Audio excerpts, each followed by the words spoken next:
Let's bring in Mike Pompeo. He's a Fox News contributor, former Secretary of State. Sir, thanks for being with us today. There's a whole lot to unpack with the border crisis story.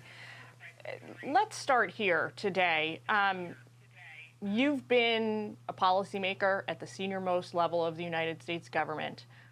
Looking at this issue, when does it become apparent to policymakers that despite their best intentions, despite what they believe are their best efforts on behalf of the country, despite the messaging put out publicly, that policies are not working?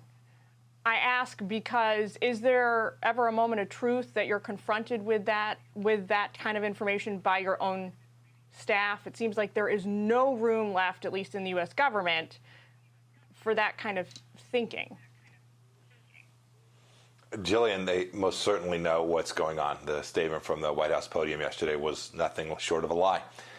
They know the data. Their teams are telling them the data. This really gets to your point. At some point, you have to look yourself in the face and say, goodness gracious, the things that we've done are destroying the American way of life. They are not protecting American sovereignty.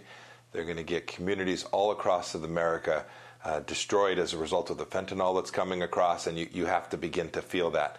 I must say, I think the American people can see that too, not only in Texas and Arizona and California, but all across America where these illegal immigrants are showing up. They can see that these policies have failed. And I think the American people know too, Jillian, that in spite of the claims from the vice president that says we have to get to the root causes, we know how to solve this. We know how to secure our southern border. We did it for the last couple years of our administration. They've simply ripped the Band-Aid. This is an affirmative decision by the Biden administration to open our southern borders. They most surely know it, and I pray that they will find a way to get off their political stance and actually do the job that the American people are asking them to do. Well, sir, a moment ago you said that you believe the White House lied yesterday. I think you mean Karine Jean-Pierre at the podium who addressed this. Yes, from the White House podium, yes. If you give the administration the benefit of the doubt, because that's a pretty hefty accusation, and you assume that they have good intentions, they have the nation's best interest at heart, how are they looking at this so that they interpret the reality on the ground, captured in data, captured in endless video footage by the press, captured by their own border chief, so that they are convinced this is how they want things to be? Jill, I didn't use that word lie lightly. It was intentional because they told a knowingly and intentionally false statement to the American people from that podium yesterday. To your point, they see the video. The data from the Border Patrol folks is true that you can watch folks walk across this border, and if you technically want to say they're jogging, not walking, to find someplace to hide, so be it. But what she told the American people yesterday was fundamentally false, and she knew it when she said it. They're trying to shift a narrative away from what they know. The truth of the matter is they just have a different view. They think that America is insufficiently welcoming. They think that we are a racist nation. They view the open border not as a bug, but a feature. That is, they want to bring these people into the United States. It is a political decision that they're making. It is not the incapability of the United States to secure its borders and protect the American people from having as a result of their actions more and more people coming across illegally. That's my view. That is fundamentally inconsistent with American history. It's not what we ought to do, and the White House has the power and the capacity to fix that. Well, I have you here today. I want to make sure we talk about Afghanistan on the one-year anniversary. President Biden pulled the last U.S. troops out. This time last year, he left the country to fall to Taliban control pretty quickly.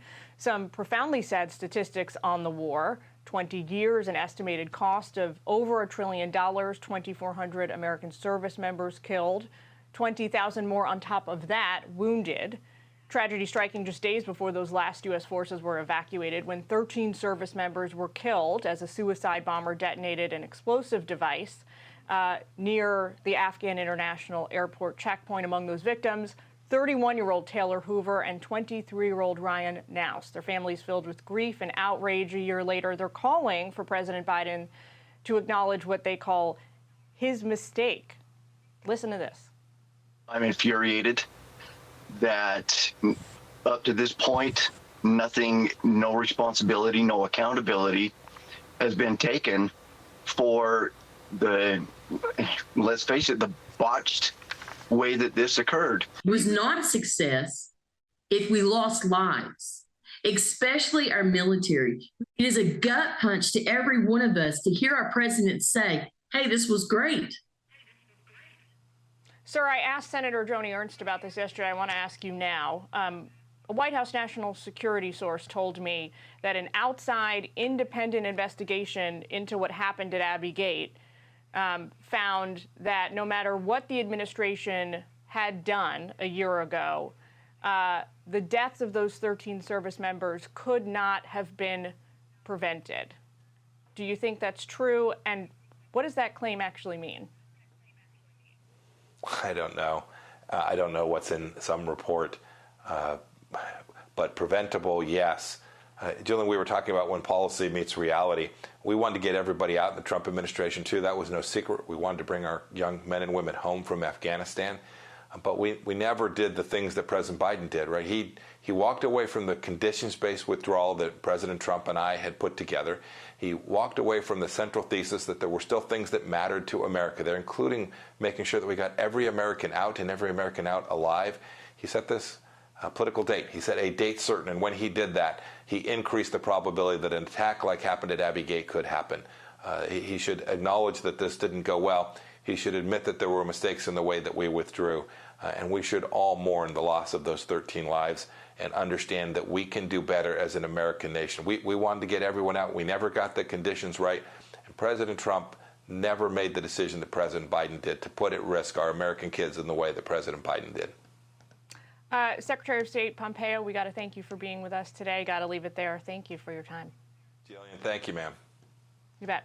Well, first. Hey, everyone. I'm Emily Campagno. Catch me and my co-hosts Harris Faulkner and Kaylee McEnany on Outnumbered every weekday at 12 p.m. Eastern, or set your DVR. Also, don't forget to subscribe to the Fox News YouTube page for daily highlights.